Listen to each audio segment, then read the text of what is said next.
Nous avons appris aujourd'hui même, Charlotte, que Pierre Palmade allait finalement, partir en prison, enfin en détention provisoire lorsque son état de santé le permettra. Une décision de la cour d'appel aujourd'hui. Il a été mis sous écrou, dans sa chambre d'hôpital. La justice était critiquée parce que Pierre Palmade n'était pas en détention provisoire. Maintenant, elle est critiquée parce que maintenant, il a été mis sous écrou. Comment comprendre ces décisions de justice qui finissent par nous échapper, que des faits médiatisés nous permettent d'analyser un peu, comme l'océan Viking, je le disais en titre tout à l'heure, et le statut des migrants qui arrivent par bateau. Oui, c'est vrai que c'est l'occasion d'essayer de comprendre à travers les différentes décisions de justice qui s'accumulent, d'essayer de comprendre comment ça fonctionne, est-ce que ça fonctionne normalement dans ce cas-là et comment ça fonctionne de manière générale. Alors là, on a une cour d'appel qui a en effet examiné l'appel du parquet. Donc on avait le parquet initialement qui avait demandé la détention provisoire. Le juge des libertés, puisque vous savez que c'est un juge des libertés qui examine la demande du parquet, avait accepté la solution proposée probablement par ses avocats, à savoir l'assignation à résidence, puisqu'il lui avait trouvé une place en prison, ce que beaucoup aimeraient trouver en si peu de temps. C'est ce qu'avaient commenté, en l'occurrence, beaucoup de magistrats à l'époque. Le parquet est resté sur sa première idée en disant il faut le placer en détention provisoire, pardon, et a donc fait appel. La cour d'appel a décidé de le placer en détention provisoire. Alors, je ne vais pas essayer de savoir ce qui s'est dit comment dire, une audience qui était en l'occurrence décidée à huis clos. Je sais que certains le font depuis ce matin, mais moi, je n'ai pas cette qualité-là. En revanche, vous savez, j'avais expliqué que beaucoup de gens ne partaient pas en détention provisoire dans les mêmes circonstances et des magistrats avaient réagi en me disant « mais moi, à la place du juge, je le place en détention provisoire la première fois ». Alors j'ai rappelé des magistrats aujourd'hui en disant « est-ce que finalement le fait qu'ils soient en prison, à l'hôpital, pardon, assigné à résidence avec son bracelet, est-ce que ça change quelque chose ?» Eux m'ont dit « non ». On l'aurait placé en détention provisoire la première fois et sur appel du parquet, on l'aurait remis aujourd'hui en détention provisoire pour les deux causes, les deux raisons qui ont été plus ou moins exprimées aujourd'hui par les médias, à savoir, un, le risque de réitération, c'est-à-dire de consommation de stupéfiants et de prise du volant. Alors évidemment, on s'imagine tout dans les 2 heures qui vont suivre. Alors on se dit, il est à l'hôpital, à quel moment il va prendre de la cocaïne et prendre le volant? Mais d'abord, c'est sur le long terme, c'est pour 4 mois, ça peut être reprolongé.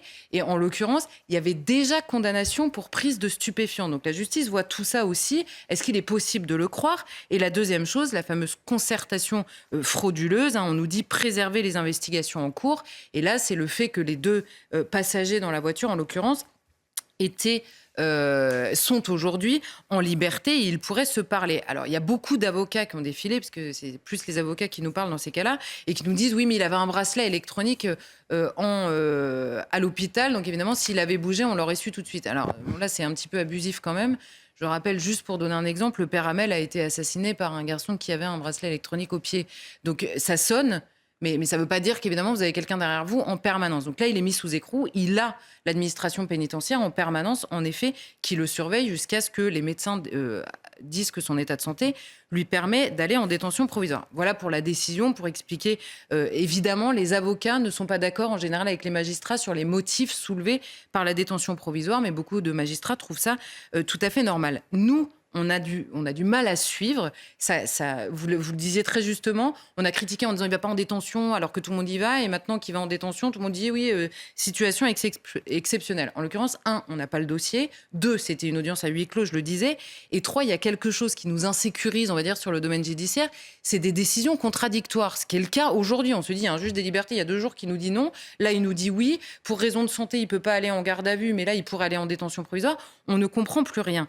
Et là, c'est, à mon avis, un sujet intéressant, c'est-à-dire se pencher sur la manière dont sont traitées les différentes affaires et notamment avec les questions qui se posent de manière générale sur tous les sujets judiciaires, à savoir les délais d'audiencement, vous savez, qui décident ou non la détention provisoire court ou pas jusqu'à l'audience, le caractère aléatoire de certains jugements en fonction de la personne, mais surtout du lieu dans lequel vous êtes audiencé, on va dire. C'est-à-dire, est-ce qu'il y a énormément de dossiers? Est-ce qu'il y en a moins? La question de la place de prison, est-ce qu'on arrive à vous trouver une place dans une prison, par exemple, à Fresnes, qui a un hôpital?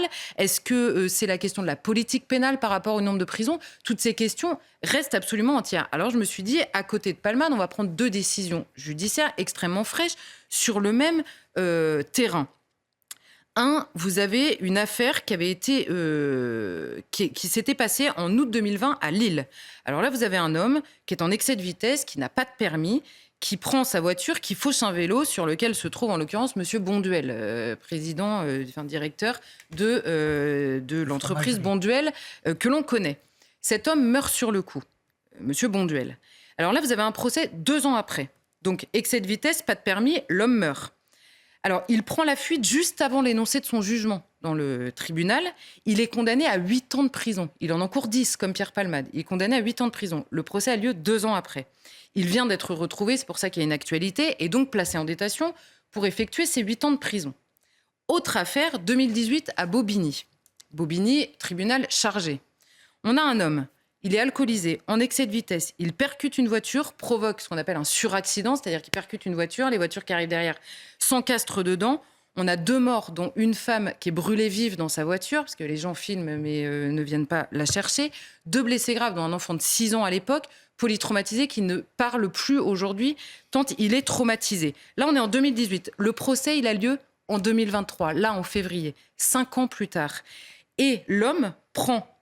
à l'issue de son procès, puisqu'il ne s'est pas présenté à l'audience, 2 ans de prison ferme aménageable sous forme de semi-liberté et 3 ans de sursis probatoire de 2 ans.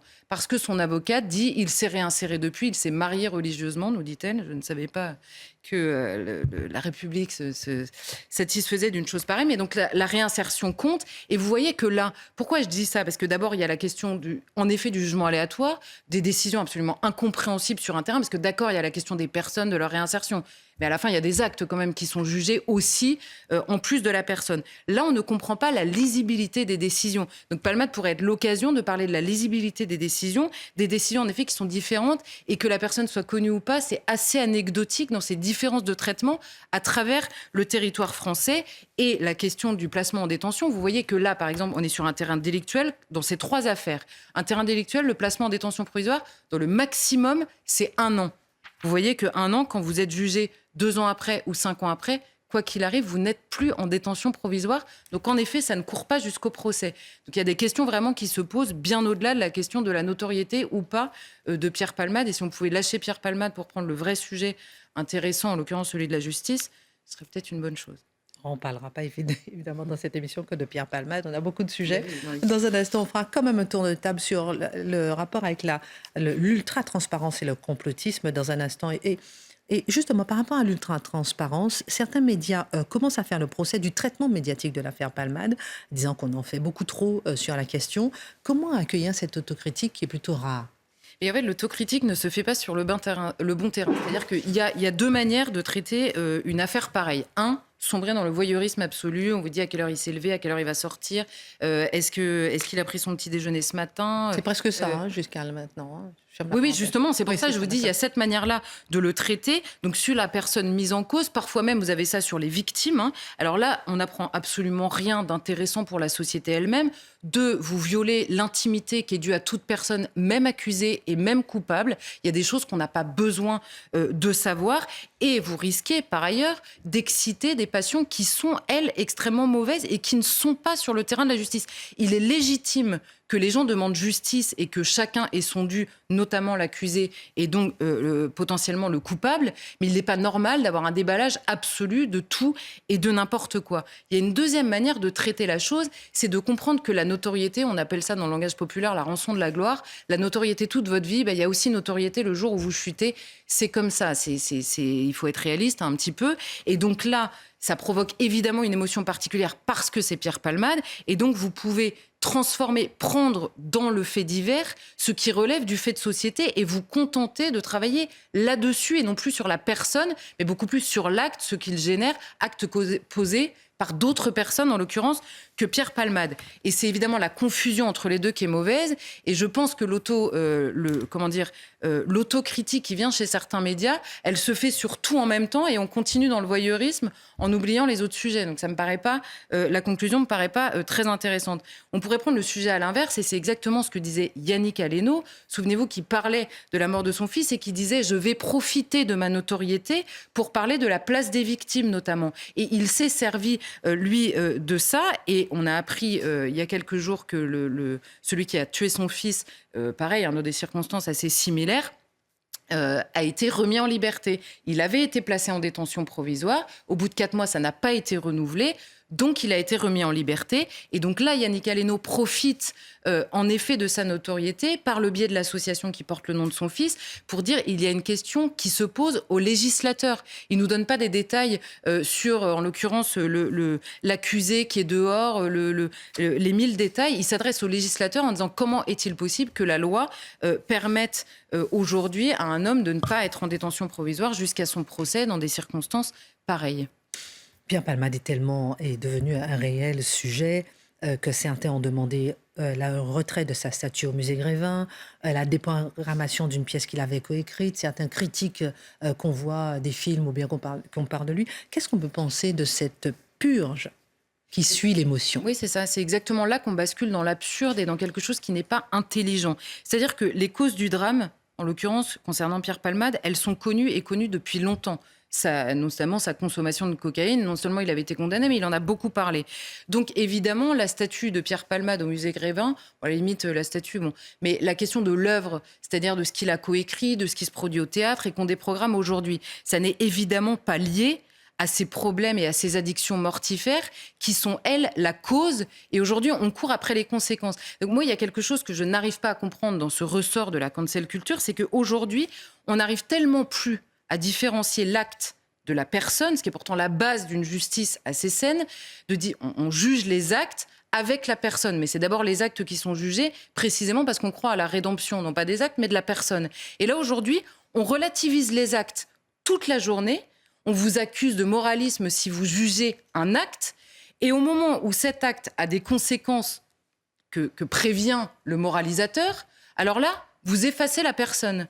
Ça me semble être infiniment pire que d'avoir un discours même moral sur les actes sans condamner pour toujours et en tout lieu la personne. Et c'est exactement ce que fait la cancel culture et ça me paraît être une inversion sur le terrain de la justice qui est franchement inquiétante.